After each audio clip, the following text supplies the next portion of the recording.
Welcome listeners, welcome to the channel Investor Musings. आज हम बात करेंगे एचडीएफसी बैंक के Q3 रिजल्ट्स जो कि 2022 अभी आए हैं, और हम बात करेंगे कि when will it go back to the old golden days. So अगर आप देख रहे होंगे कि लास्ट 2 साल में हमने जिस तरीके से इस बैंक का परफॉर्मेंस देखा है, स्टॉक परफॉर्मेंस देखा है, हमने देखा कि शेयर ने बहुत ज्यादा मूव नहीं किया है। इनफैक्ट एचडीएफसी के ग्रुप के किसी भी शेयर में बहुत ज्यादा मूवमेंट नहीं आया है। तो हम उसको समझते हैं और ये देखने की कोशिश करते हैं कि क्या हो रहा है बैंक के बिजनेस में, और बैंक का बिजनेस किस तरीके से चेंज हो रहा है। इससे पहले कि हम आगे बढ़ें, quick disclaimer: I am not a SEBI registered advisor. All the information provided by me are for educational information purpose only.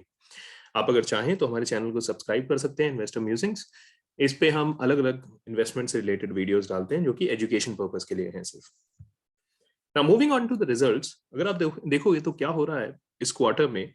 Net revenues bank के इंक्रीज हुए हैं 12.1% से। ऑपरेटिंग प्रॉफिट इंक्रीज हुआ है 10.5% से, जो कि एक बहुत अच्छा इंक्रीज माना जाएगा looking at the overall length and breadth of the balance sheet of a bank. तो अगर 12% का इंक्रीज आया है, which is equivalent to 26,627 crore का भी नेट रेवेन्यू है, जो कि पहले 23,760 करोड़ हुआ करता था। सेम वे ऑपरेटिंग प्रॉफिट भी 10% से ज्यादा से इंक्रीज हुआ है। नेट प्रॉफिट में इंक्रीज आया 18% का। टोटल डिपॉजिट्स जो बैंक के पास हैं वो आज भी 13% से ग्रो कर रहे हैं, और आप बहुत सारे बैंक देखेंगे बैंकिंग इंडस्ट्री में जहां पे एचडीएफसी बैंक से 1/6, 1/5, 1/4 बुक है, तब भी इतना ज्यादा तेजी से इंक्रीज टोटल डिपॉजिट्स में नहीं है। एक बहुत इंपॉर्टेंट मैट्रिक्स किसी भी बैंक की देखी जाती है कि कितने ज्यादा उसके पास और कितनी तेजी से उसके एडवांसेस ग्रो हो रहे हैं। तो अगर आप एडवांसेस देखेंगे एचडीएफसी बैंक के, वो 16.5% की ग्रोथ है एडवांसेस में। Overall balance sheet size has grown by 17%, which shows by no means business has suffered. तो बिजनेस बहुत अच्छा कर रहा है अगर आप देखें तो। कुछ और मैट्रिसेस जो कि इंपॉर्टेंट होती हैं, जैसे कि कोर नेट इंटरेस्ट मार्जिन 4.1% है, और इसके लिए ये बैंक जाना जाता है। 4% से ज्यादा इसकी नेट इंटरेस्ट मार्जिन रही है थ्रू आउट। Capital adequacy 19.5 है, which is again shows a health of the balance sheet of a bank. Gross NPA 1.26% है, ये थोड़ा बढ़ गया था earlier, but वापस 1.26% के लेवल पे आ गया है, which has been a trademark or which has been a normal performance of HDFC, that the gross NPA, net NPA remains in the same range or nearby around the same range. पिछले दिनों थोड़े से concern आए थे because gross NPA increase हो गया था bank का, वो कोविड की सेकेंड वेव के दौरान हमने देखा था, बट अब फिर वापस ये वहीं आ गया है। और just for for the mention, ये एचडीएफसी बैंक की प्रेजेंटेशन जो रिजल्ट्स की प्रेजेंटेशन है, वहां से कुछ स्लाइड्स ली हुई हैं। कासा प्रोपोर्शन अगर आप देखोगे 47% है, so which is very healthy. That means कम कॉस्ट ऑफ कैपिटल पे फंड्स मिल रहे हैं, जिसको ये बैंक बहुत तेजी से एडवांसेस ग्रो कर रहा है अपने। टोटल ब्रांचेस 5,779 है आज बैंक के पास। अब कुछ मेजर मैट्रिसेस जो हमें फाइनेंशियल मैट्रिसेस देखनी चाहिए किसी भी बैंक की बैलेंस शीट में, तो सबसे पहले आता है net interest margin. Net interest margin 4.2% है।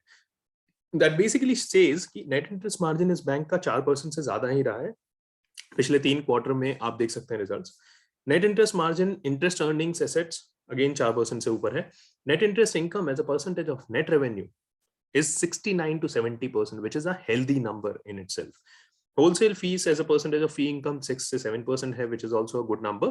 नीचे अगर आप आए ग्रोथ इन एडवांसेस देखेंगे तो 15%, 15.4% का इंक्रीज है ग्रोथ इन एडवांसेस में। मतलब एडवांस बहुत तेजी से लोन बुक ग्रो हो रही है इस बैंक की।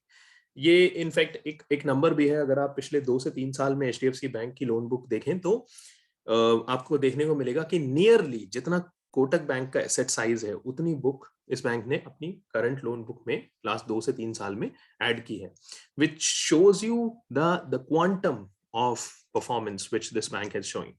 ग्रोथ इन डिपॉजिट्स अगर आप देखें 19% का ग्रोथ है इस बार। 14%, 13% अर्लियर रहा है।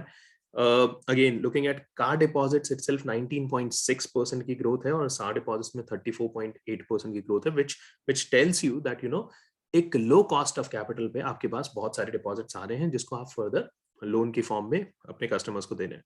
टोटल जीएनपीए भी 1.38% है, which is a benchmark in the industry, or which is very good in terms of getting a non-performing assets. Gross non-performing asset 1.38% पे होना is a testimony for the performance of this bank.